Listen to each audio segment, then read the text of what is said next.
Hello mayam puramapung asi ai ano video asida taramna okchari kumet tam kuirabagi matungda ko aina video se namjabani video se namdaba se tha nipan nati taruk rong pharamane tha taruk rong pharamane ba hoi namak to se kuire na upload taw to ko to se kuire youtube kai ga sinada ba idi pai da se kuire ba ko do ngasi se kamai tawre abada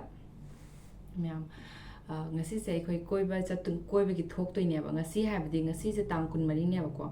tang kun manga se hayeng gi ayuk man ta pung an ahum makhai mari do ai du khoi se thok toine ba koiba khamra koiba thok toine ai se koiba gi sain thok toine de ba hadi khara mafam de la pe bane ko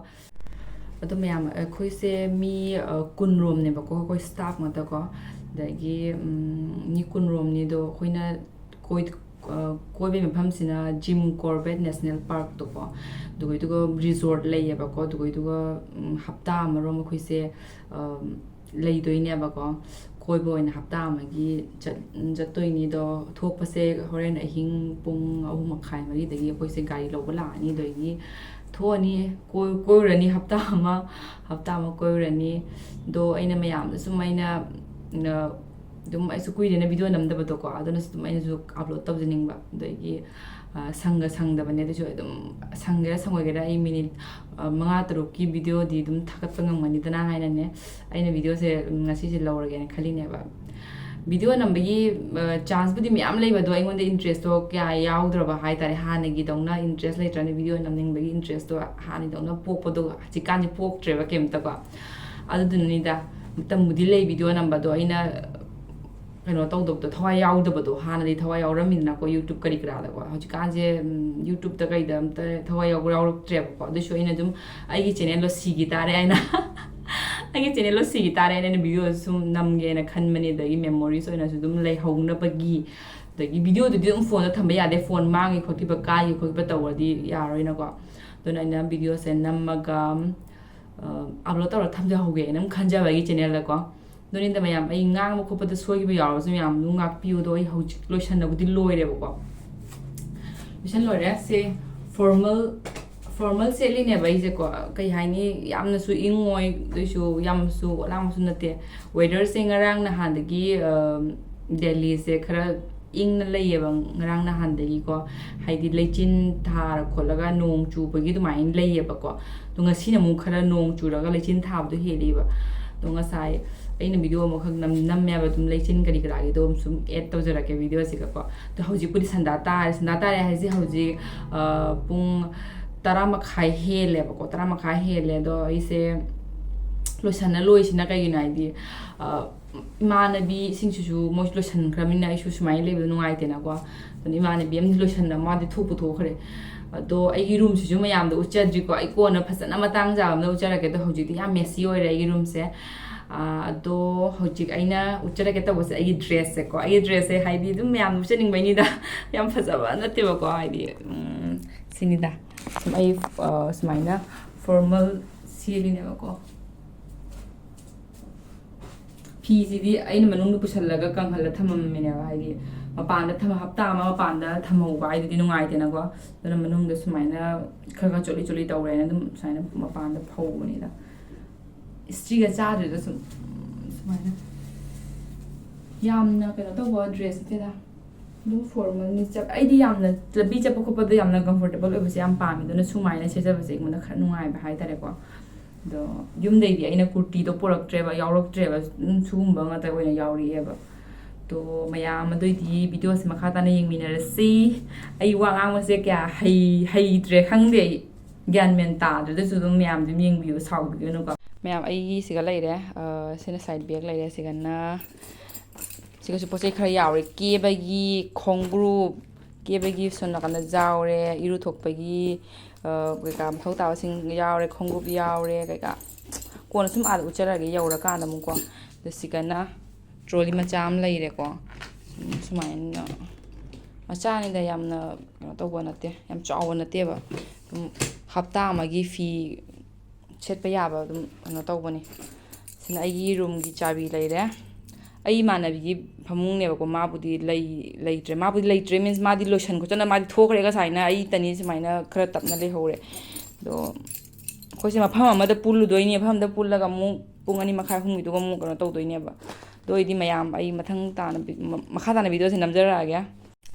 ꯃꯌꯥꯝ ꯑꯩ ꯍꯧꯖꯤꯛ ꯊꯣꯛꯑꯒꯦ ꯍꯧꯖꯤꯛ 11 ꯇꯥꯗꯣꯔꯦꯅ ꯍꯣꯏ 10:44 ꯇꯥꯔꯦꯀꯣ ꯑꯗꯨꯝ 11 ꯑꯗꯨꯋꯥꯏꯗ ꯑꯗꯨꯝ ꯊꯣꯛꯈ꯭ꯔꯒꯦ ꯑꯩꯈꯣꯏꯁꯦ ꯃꯐꯝ ꯑꯃꯗ ꯄꯨꯜꯂꯒ ꯒꯥꯔꯤ ꯇꯣꯡꯗꯣꯏꯅꯦꯕ ꯅꯠꯇ꯭ꯔꯗꯤ ꯀꯩꯅꯣ ꯇꯧꯅꯤ ꯍꯥꯏꯅꯅꯦ ꯑꯗꯨꯅꯤꯗ ꯏꯁꯥꯁꯦ ꯍꯥꯟꯅꯗꯤ ꯌꯥꯝꯅ ꯄꯥꯁꯜꯂꯨꯔꯦ ꯑꯗꯨꯅꯁꯨ ꯑꯩꯁꯦ ꯀꯌꯥ ꯕꯤꯠ ꯌꯥꯎꯗꯕ ꯈꯪꯕ꯭ꯔꯥ ꯚꯤꯗꯤꯑꯣ ꯅꯝꯕ ꯈꯣꯠꯄꯗ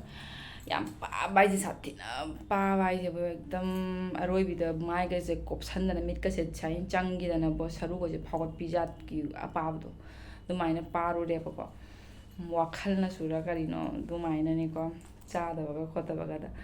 ꯑꯗꯣ ꯍꯧꯖꯤꯛꯇꯤ ꯋꯥꯈꯜꯁꯨ ꯈꯔ ꯅꯨꯡꯉꯥꯏꯊꯣꯛꯑꯦ ꯑꯗꯒꯤ ꯏꯁꯥꯁꯨ ꯈꯔ ꯍꯪꯒꯠꯄ ꯑꯗꯨꯃꯥꯏꯅꯁꯨ ꯇꯧꯔꯦꯕ ꯄꯣꯠꯁꯦꯀꯣ ꯍꯥꯏꯗꯤ ꯁꯔꯨꯒꯁꯦ ꯎꯔꯛꯇ꯭ꯔꯦ ꯈꯔ ꯑꯗꯒꯤ ꯃꯥꯏꯁꯨ ꯈꯔ ꯀꯩꯅꯣ ꯇꯧꯔꯦ ꯁꯔꯨ ꯐꯥꯎꯗ꯭ꯔꯦ ꯈꯔ ꯑꯗꯨꯅꯤ ꯑꯗꯣ ꯑꯩ ꯍꯧꯖꯤꯛ ꯄꯨꯡ 11 ꯑꯣꯏꯅ ꯊꯣꯛꯑꯒꯦ ꯑꯗꯣ ꯉꯥꯏꯍꯥꯛ ꯐꯝꯒꯦ ꯁꯤꯒꯀꯣ ꯉꯥꯏꯍꯥꯛ ꯐꯝꯒꯦ ꯑꯗꯣ ꯄꯨꯡ 11 ꯇꯥꯕꯒ ꯑꯗꯨꯝ ꯊꯣꯛꯈ꯭ꯔꯒꯦ ꯃꯌꯥꯝ ꯑꯩ ꯍꯧꯖꯤꯛ ꯊꯣꯛꯑꯅꯤ ꯕꯦꯛ ꯆꯥꯎ ꯑꯃꯁꯤꯒ ꯁꯤꯁꯨ ꯕꯦꯛ ꯆꯥꯎ ꯍꯥꯏꯇꯥꯔꯦ ꯁꯥꯏꯠ ꯕꯦꯛꯁꯤꯒ ꯑꯩ ꯋꯥꯟꯊꯗꯣꯔꯦ ꯊꯣꯛꯑꯒꯦ ꯃꯌꯥꯝ ꯑꯩ ꯑꯣꯏꯃꯥ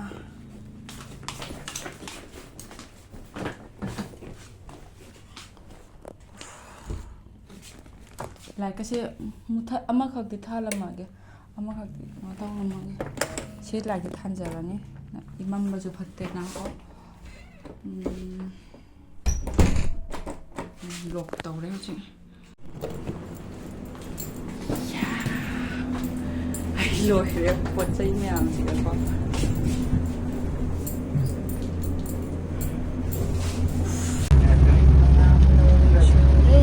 ꯅꯣꯡ ꯆꯨꯔꯦ ꯃꯌꯥꯝ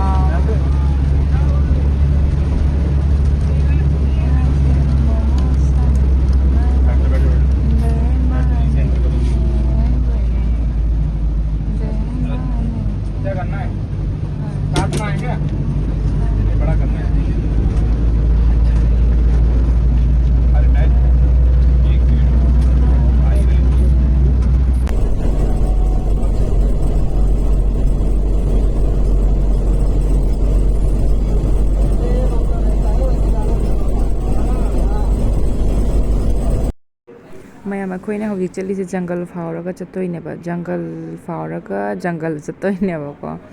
ꯑꯗꯣ ꯍꯥꯏꯗꯤ ꯃꯔꯛꯇ ꯅꯣꯡꯁꯨ ꯆꯨꯊꯔꯛꯇꯅ ꯍꯥꯏꯗꯤ ꯂꯝꯕꯤꯗꯨꯁꯨ ꯍꯥꯏꯗꯤ ꯅꯨꯡꯉꯥꯏꯇ꯭ꯔꯦ ꯈꯥꯝꯃꯒ ꯀꯩꯅꯣꯝ ꯆꯥ ꯈꯣꯠꯅ ꯇꯧꯒꯗꯕꯗꯨꯁꯨꯅꯦꯀꯣ ꯍꯥꯏꯗꯤ ꯌꯥꯗ꯭ꯔꯦꯕ ꯅꯣꯡ ꯆꯨꯊꯔꯛꯇꯅ ꯑꯩꯈꯣꯏ ꯑꯗꯨꯝ ꯌꯧꯅꯕꯒꯤ ꯂꯦꯞꯇꯕꯤꯗ ꯒꯥꯔꯤ ꯑꯗꯨꯝ ꯊꯧꯔꯒ ꯑꯣꯏꯅꯅꯦ ꯆꯠꯂꯦ ꯃꯌꯥꯝ ꯁꯨꯝ ꯈꯪꯗꯦ ꯈꯤꯇꯪ ꯅꯣꯡ ꯆꯨꯕꯁꯦ ꯅꯨꯡꯉꯥꯏꯇꯦ ꯑꯩꯉꯣꯟꯗꯗꯤ ꯁꯨꯃꯥꯏꯅ ꯇ꯭ꯔꯦꯚꯦꯜ ꯇꯧꯕꯁꯦꯀꯣ ꯅꯣꯡ ꯆꯨꯕꯁꯦ ꯅꯨꯡꯉꯥꯏꯇꯦ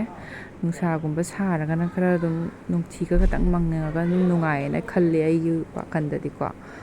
ꯑꯗꯣ ꯑꯩꯈꯣꯏ ꯌꯧꯔꯒ ꯑꯃꯨꯛ ꯃꯌꯥꯝꯗ ꯎꯠꯆꯔꯛꯀꯦ ꯃꯌꯥꯝ ꯁ꯭ꯀꯤꯞ ꯇꯧꯕꯤꯒꯅꯣ ꯑꯩꯒꯤ ꯚꯤꯗꯤꯑꯣꯁꯦ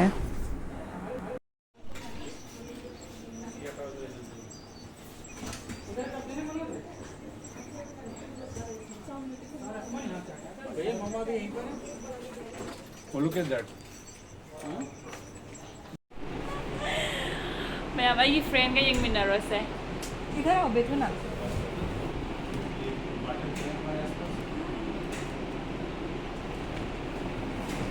कुछ बोलो ना नाच रहा है स्टोरी लगाऊंगी यूट्यूब में डाल दूँ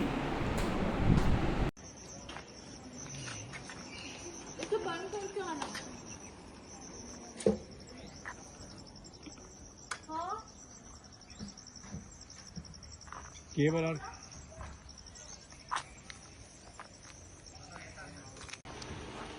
आ जाओ मेरे पीछे आ जाओ